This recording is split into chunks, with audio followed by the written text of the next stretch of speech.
לא רוצה להתקלח, אני רוצה עוד חטיף. כזה לא אכלתי. 1000 פעמים אני קוראת לך לבוא לשולחן, כמה אפשר לבקש? אז כמה כבר אפשר לבקש, להתחנן, לצעוק, לריב? שלום אמהות יקרות, אני איריס סורבך, מנחת הורים במכון אדלר, ובעוד כמה דקות תוכלי לשמוע את המשפטים הללו, ואולי אפילו להגיב אחרת. למה כל כך מסובך לנהל ילד בן 2? איך מציבים גבולות? עם חיבה? זה אפשרי? על כל השאלות הללו ועוד אנסה לענות לכם. מדוע ילד מתנהג כך בגיל 2? למה הוא הפכפך ומתנגד? זה מתחיל כשהוא נולד תינוק מתוק וחסר ישע ותלוי בנו לחלוטין. אנחנו קשובים לכל צורך ונענים לכל בכי.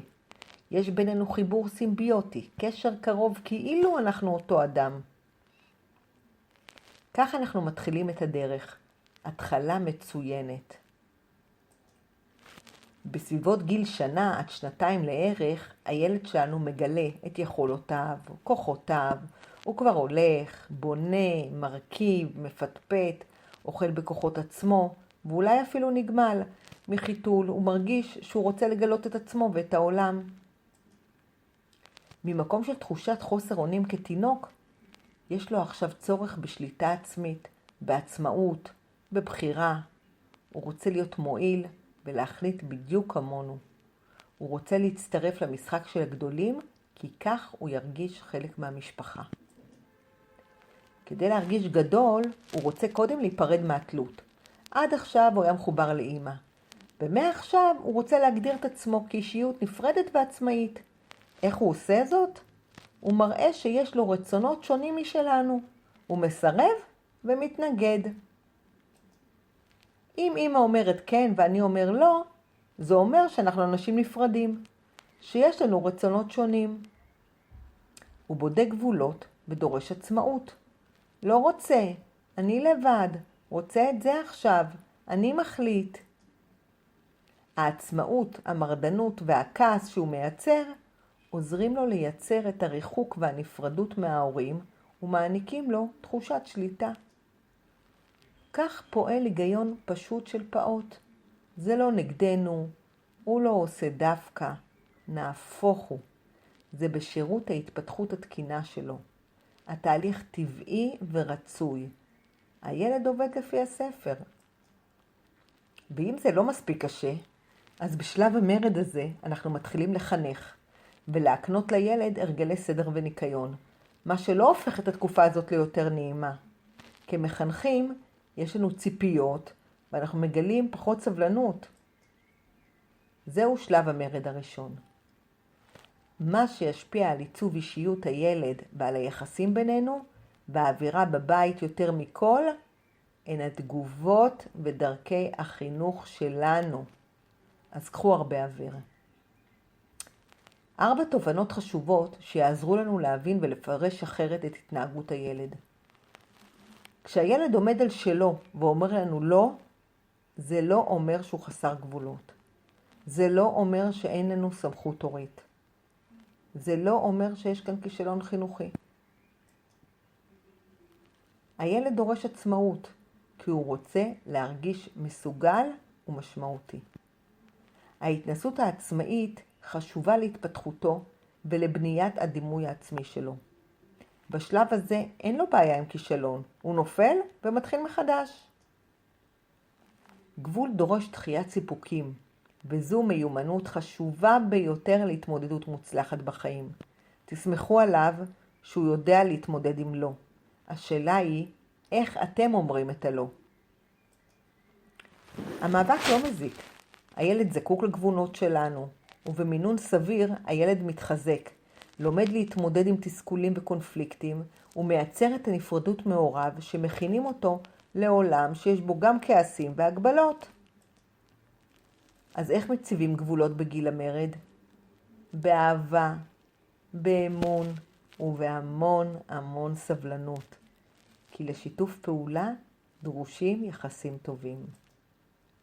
יחסים לא טובים יכולים להיות תוצאה של חוסר הקשבה, צעקות, ביקורת, דאגת יתר, דרישה לצייתנות, פינוק יתר, וכל תגובה שתפגע בערך הילד, תפגע גם ביחסים. מדוע נחוצים גבולות? הגבול יוצר לילד מרחב בטוח, הגנה וביטחון. נותן מסגרת וכללים איך להתנהל בעולם. מפתח את האינטליגנציה הרגשית כשהוא לומד להתאפק, להתחשב, לתכנן. יוצר שקט פנימי כדי שהוא יהיה פנוי להתפתחות. גם אנחנו ההורים זקוקים לגבולות. תארו לעצמכם אם לא היו חוקי תנועה. היינו חוששים לנסוע בכביש. לא היינו יודעים למה לצפות והיה בלגן גדול. גם לנו לפעמים מתחשק לחרוג מהם. אבל אל תתבלבלו. אף ילד לא יגיד לכם, אמא, אבא, תודה שאתם מגבילים אותי ושומרים עליי. אבל בתוך תוכו הוא זקוק מאוד לגבולות. מדוע אנחנו מתקשים להציב גבול? כי אנחנו לא יודעים איזה גבול להציב, על מה להתעקש ועל מה לוותר. כי אנחנו לא יודעים איך להציב את הגבול, לבקש יפה, לדרוש בתקיפות. כי רוב הגבולות הם כשאנחנו לחוצים בבוקר, עסוקים אחר הצהריים, או עייפים בערב, ובמצבים הללו הסמכות שלנו פחות יציבה. כי סדר יום והרגלים הם עניין שגרתי שחוזרים עליו 365 ימים בשנה, יום יום, וזה דורש מאמץ, עקביות ונחישות. זו עבודה קשה ומעייפת. כי אנחנו חוששים מתחייה של הילד, וחוסר האהבה שלו אלינו, ואנחנו מנסים לרצות אותו. כי אנחנו לא רוצים עימותים עם הילד, רוצים שקט ואווירה טובה. כי קשה לנו לחוות ילד כועס או מתוסכל, ואנחנו נכנעים. כי יש לנו רגשות אשמה, ברצון לפצות את הילד, למשל על יום עבודה ארוך מחוץ לבית. כי לפעמים בא לנו סתם לשמח ולעשות כיף לילד. מה יקרה אם נאפשר לו עוד ממתק? אז מה ההורה טוב צריך לדעת? להתפתחות טובה ולגידול ילד מצליח, הוא זקוק גם ליחסים חמים ומכבדים, וגם לגבולות מרסנים. ילד מאושר הוא לא ילד שהכל מותר לו, ולא ילד שמקבל כל מה שמבקש, אלא ילד אקטיבי, מועיל ותורם, שמממש את היכולות שלו.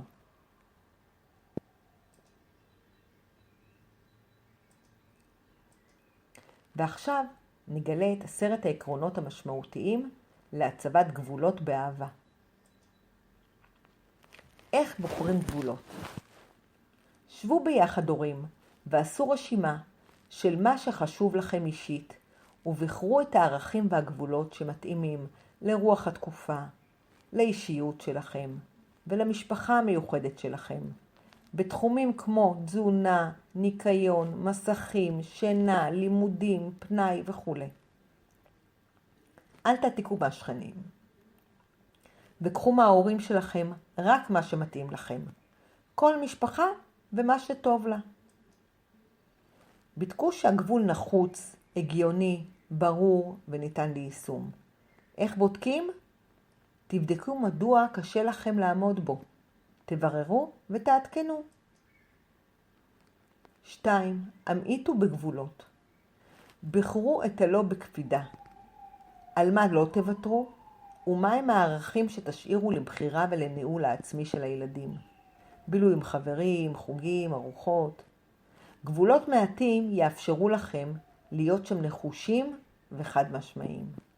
חוקים רבים מדי יביאו לאווירה לחוצה בבית. 3. הקדישו זמן להדרכה.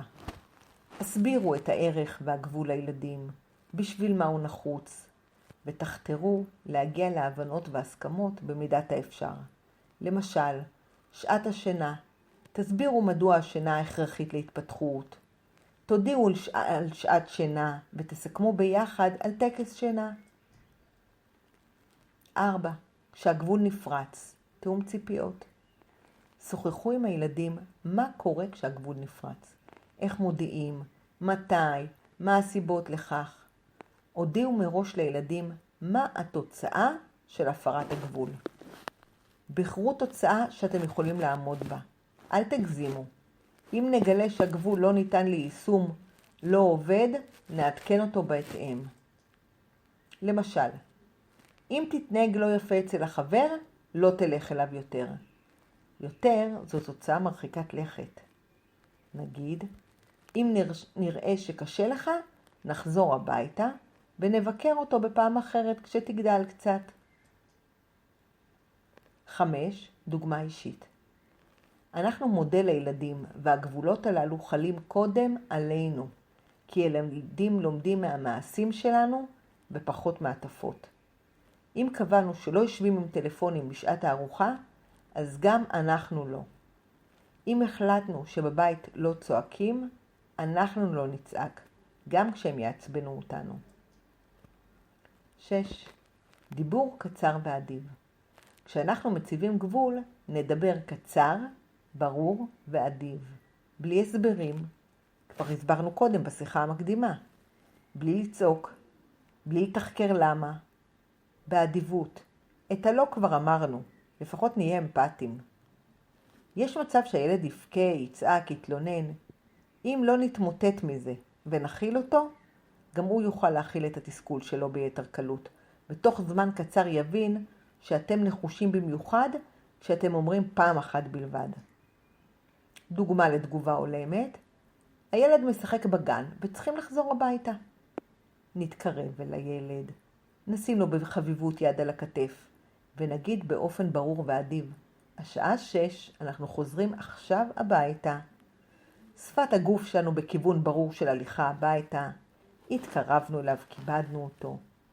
דיברנו קצר, בלי הסבר, בקול שקט ונחוש. ואם הוא רוצה עוד, נגיד, אני רואה שכיף לך, נחזור לכאן מחר. 7. ליצור סביבה מקדמת ומקלה. ניצור סביבה מקלה ונפחית גירויים ופיתויים. אם קבענו שהולכים לישון, נדאג לסביבה שקטה בבית, ננמיך רעשים ונעמעם אורות. אם החלטנו ממתק ביום, לא נכניס עודף ממתקים הביתה. נשתדל לא להסתובב איתו במקומות עמוסי גירויים, כמו בקניון, במיוחד כשהוא עייף. הרגל יוצרים בעקביות, יום אחרי יום. גם אם נתקלנו בהתנגדות, בבכי, נמשיך ונתמיד.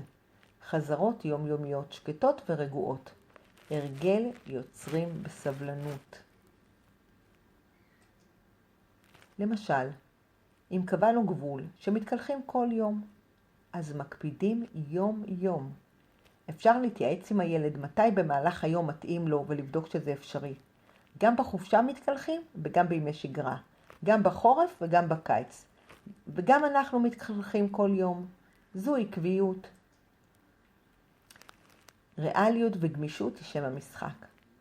אל תפחדו לחרוג בצורה מנועלת. זה לא מעיד על חוסר נחישות ועקביות. להפך, יש הבדל גדול בין ויתור שנעשה מתוך גמישות וחוזקה, לבין כניעה שנעשית מתוך אין ברירה וחולשה. כשאנחנו חושבים במושגים של כניעה, התעקשות, הפסד, ניצחון, אלו מילים של מאבק. לעומת התחשבות ביכולות הילד, גמישות, נחישות, הערך כמטרה, אלו מילים של מנהיגות. דוגמה להצבת גבול וגמישות, הגבול, הולכים לישון בשעה 8. הפרת הגבול, הילד בן 3 מנסה אותנו, יורד מהמיטה ובא אלינו לסלון בתירוצים שונים. תגובת ההורה, אחרי 8 לא יורדים מהמיטה, מותר לך להיות ער אבל במיטה. בקצרה, באדיבות ובנחישות. אפשר לחזק את היחסים באמפתיה. אנחנו מבינים שבא לך לצאת, אבל אחרי 8 לא יוצאים. בלי כעס וצעקות, זה חשוב. בכל מקרה, לא לאפשר יציאה מהמיטה. ועכשיו נניח שסבא הגיע לביקור. זו הזדמנות ליזום גמישות ולהזמין את הילד להישאר ער עוד חצי שעה, כי היום יש מצב מיוחד. חריגה מגבולות במצבים רגישים ביוזמתנו תפגין התחשבות ביכולת של הילד ותחזק את הסמכות שלנו ואת האמון ההדדי. כשהגבול מופר, לא להרבות במילים, לדבר בשקט וללא כעס ולהגיב כמו שתכננו. סמכות הורית היא לעמוד במילה שלנו. ברגעים אלו הזכירו לעצמכם. לא תמיד ההפרה היא נגדכם, לפעמים היא בעדו. חפשו פירוש הולם להתנהגותו. דוגמה להפרת גבול ולפרשנות. במהלך הארוחה הפעוט שלכם זורק את האוכל מהצלחת. כיצד נגיב? נפנה בשקט את הצלחת, גם אם הוא מוחה ובוכה. זו תגובה מאוד עניינית, יש סיכוי טוב שההתנהגות תיפסק. פירושים אחרים, הוא מזלזל באוכל, אולי בנו, ואז נכעס, נצעק. כך הוא זוכה לתשומת לב לא מתאימה. התייחסות עודפת מצידנו רק תעודד התנהגויות כאלה ותחליש את הסמכות שלנו. התחשבות והבנה מדי פעם במצבי קושי ייתפסו כתגובה חיובית ויעודדו את הילד לשתף פעולה ולהפנים את הערך. ותובנה לסיום, הורים יקרים, כשהילד שלכם פורץ גבול, אל תיבהלו, זה לא פשע. גבולות נועדו שינסו לפרוץ אותם לפעמים. הוא מנסה אתכם, אך מצפה בליבו לפגוש הורה נחוש ועקבי ששומר עליו וסומך עליו שיעמוד בגבול שהצבתם. לכן היו עקביים ושמרו על תגובה הולמת, מאופקת ומכבדת לילד שחווה זה הרגע תסכול אמיתי. הורה אוהב הוא הורה שיודע גם לתסכל את הילד שלו וגם להכיל את התסכול שלו. בהצלחה. תודה לכם על ההקשבה.